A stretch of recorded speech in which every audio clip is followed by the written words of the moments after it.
I'm really keeping with the theme of Thanos this month, aren't I?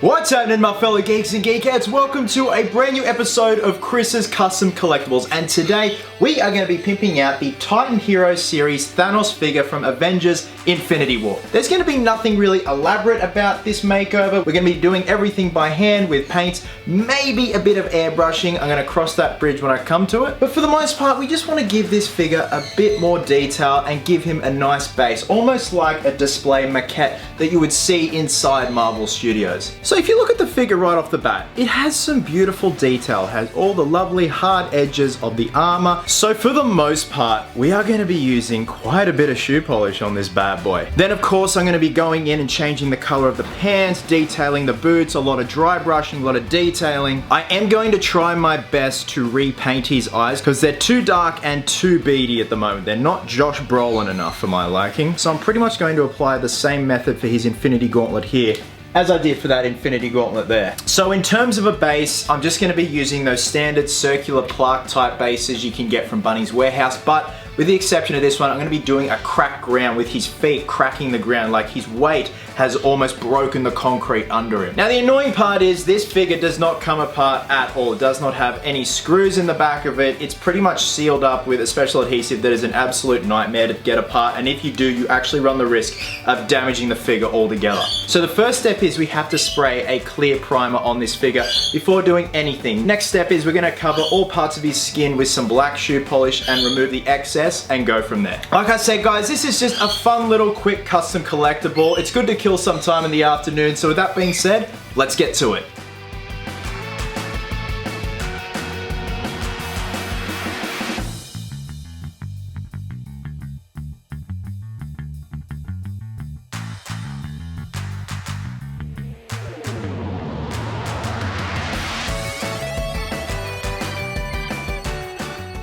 Okay, now I know I said I was going to be using black shoe polish for the head and arm portions, but I've actually decided to go with the black acrylic wash from the Create Effects series from Testers.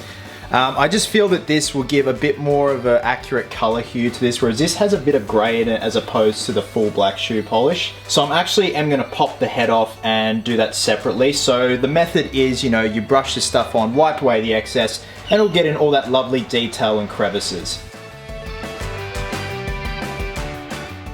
Now I've actually just got to backtrack for a minute because I totally forgot to use some thinners and remove the paint in the eye section. So I'm going to wash this afterwards, reprime this, and then we can move on.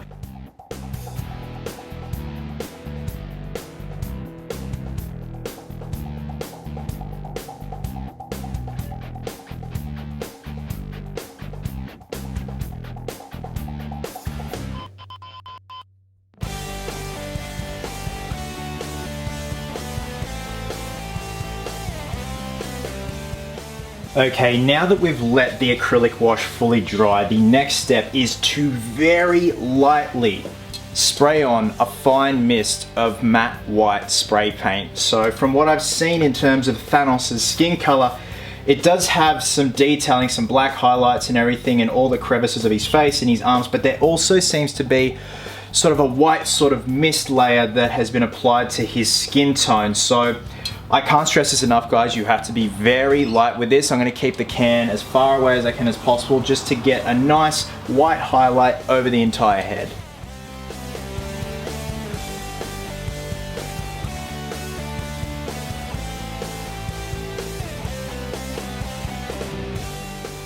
Now as you can see already, that looks much better and just brings out that black highlights throughout the whole skin. So I'm going to repeat this stage for both arms. I will have to mask off areas of the armor just so we don't get any overspray. Okay, I've got the rest of Thanos' body all covered and taped up, and if you're wondering why I haven't actually masked off the Infinity Gauntlet, that's because I'm going to completely repaint it with a nice metallic gold, so it doesn't really matter if we get white speckles on the Infinity Gauntlet for now, so it just saves us masking off that area even though we are going to paint it over in the next coming steps. So I'm just going to repeat the process for the head on the arms.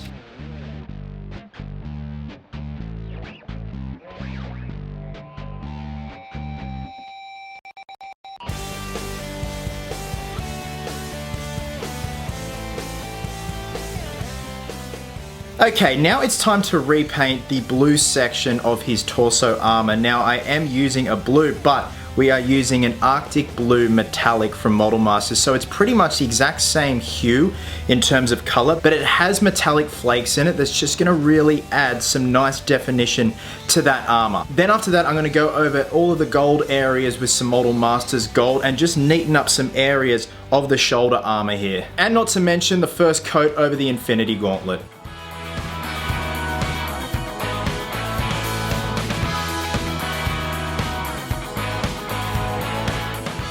Okay, now that the metallic blue has dried, I'm going to get a much lighter color. This is a Grabber Blue from Model Masters. So what I'm going to do is actually dry brush it all over this area here.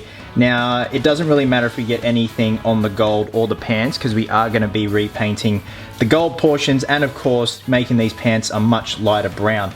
So if you guys aren't familiar with the art of dry brushing, it's literally getting as little paint as you can on the tip of your brush and literally just wisping it all over the certain section that you want to dry brush, and it's going to highlight all the pieces of armor there, all the intricate parts, and also the muscle definition.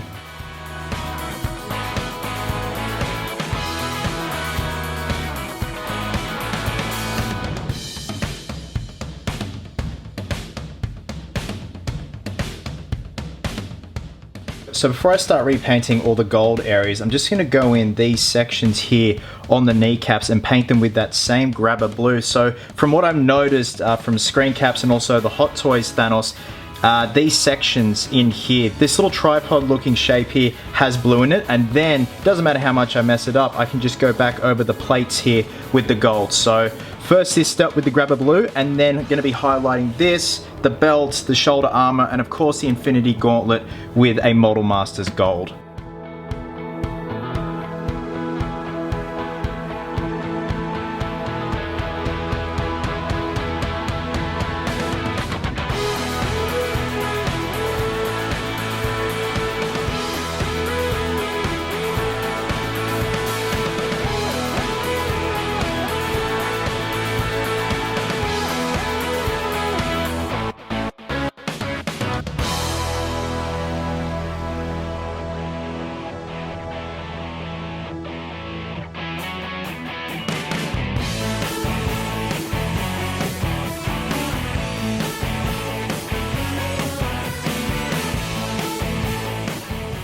Okay, now that all the gold sections have been repainted, it's time to move on to the pants. I've already got a head start right here, and it may look quite subtle right now. I'm going to be using a metallic dark brown for the overall look of the pants, and I'm going to go in with a raw umber to dry brush and highlight all the details and creases of the pants.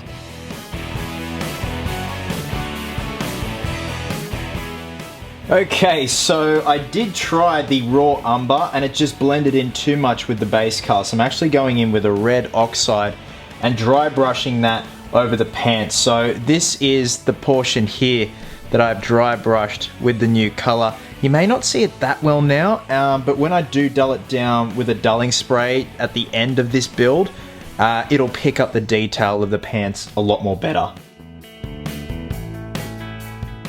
Okay, so it's now time to move on to detailing the Infinity Gauntlet. So I'm using the exact same process as I did for the Hasbro Infinity Gauntlet video that I put up the other week. So I'm just using the Testors Create Effects black wash over the whole piece, gonna let that dry. And then as you can see right here, I've just got some student acrylics here that match all the colors of the Infinity Stones. I'm gonna be painting them by hand. So once I'm done, I'm then gonna go in and start to paint the eyes for Thanos, and then we're gonna seal the whole body up with a matte clear coat, and then the Infinity Gauntlet with a gloss clear coat, and then we can move on to the base. So after the black acrylic wash has properly dried, I'm just going to dry brush some Model Masters gold over the area of the Infinity Gauntlet, and I also went ahead and applied some of the acrylic wash to all pieces of the armor.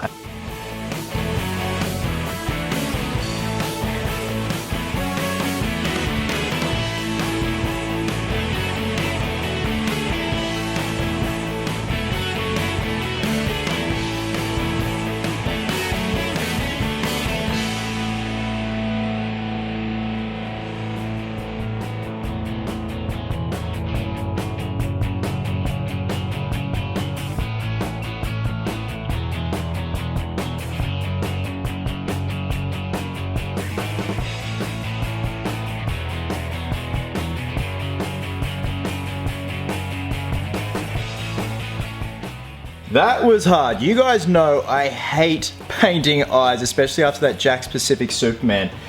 So for the iris, I actually just used a barbecue skewer here with a bit of blue paint on the end. And then afterwards, I went in with a little bit of white again, just to give it some texture and just a bit more depth. So for the most part, I'm pretty happy. I may do a little bit more fiddling on the eyes here and there. I'm gonna pop this back on the body. We're gonna seal it up with a matte and a gloss clear coat, and then we can move on to the base. Okay, so this is the Preserve It matte spray that is gonna go over majority of Thanos, and this here is the clear coat from Rust-Oleum that is gonna be covering the Infinity Gauntlet.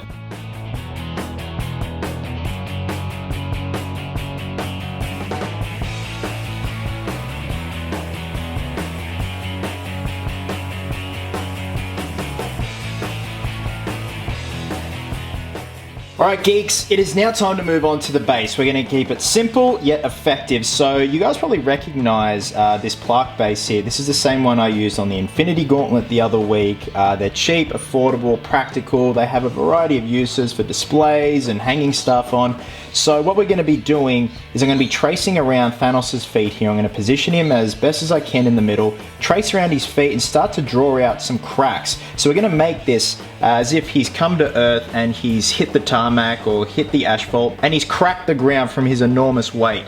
So once I've drawn everything out, I'm happy with how everything looks. I'm going to go in with my Dremel and I'm going to Dremel out all the pieces and all the cracks and everything and just Dremel out some grooves where the feet are supposed to go so it looks as if he's sunk into the ground a bit from all of his weight. Then after that, we're going to prep this MDF and then I'm going to show you guys a very special spray paint that I'm going to be using to do this, much like road asphalt. I've used it before. You guys know that I've used it actually for the Flash Custom Collectables. So, like I said, simple yet effective, and then we're going to call it a day. And I've got to say, I am very happy with the end result of Thanos so far. I can't wait to show you guys the full reveal.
Okay, now that the primer has dried, I've gone ahead and just with some masking tape, I've masked off the trim. I'm just going to paint that a separate color itself, and I don't want any of this stuff getting onto it. I just want it to look like a neat museum piece. And like I said at the beginning of the video, almost like a maquette that may have been as for reference whilst filming the film. So this is Dulux Duramax. This is a granite effect. You guys have seen me use this on the Ninja Turtles diorama and also the Flash Custom Collectible.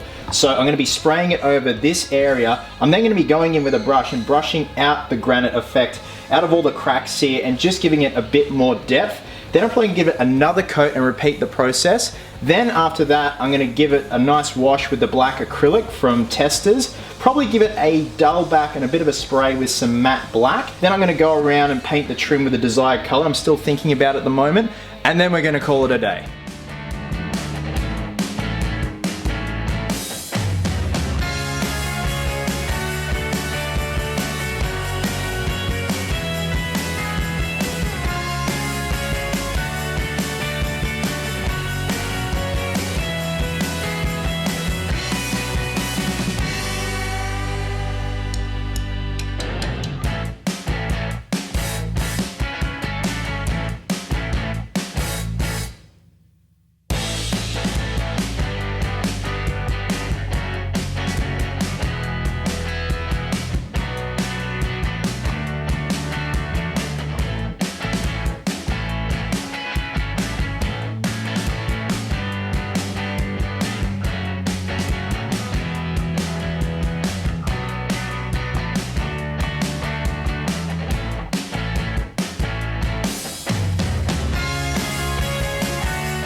And there you have it, guys. With a few easy steps, we have pimped out the Titan Hero Series Thanos figure. I am actually over the moon with how this has turned out. This is up there with one of my most favorite custom collectibles. In terms of the end result, the base is simple yet effective. This project is a great way to kill some time, especially in the lead up to Avengers Infinity War. Guys, thank you so much as always for watching. I'm literally going to start charging the camera after I export this footage and start filming the final episode of the Captain Without a Country. That is episode 6. We're going to be doing up the Wakanda Shield. I'm actually kind of sad about filming this last episode, but like I said, it's leading to an amazing reveal up on the Gold Coast. Guys, wherever you are in the world, have yourselves a cracker of a day. I hope you're well, hope you're happy, be merry, be silly, and until next time, geeks, please always remember, cosplayers do it best.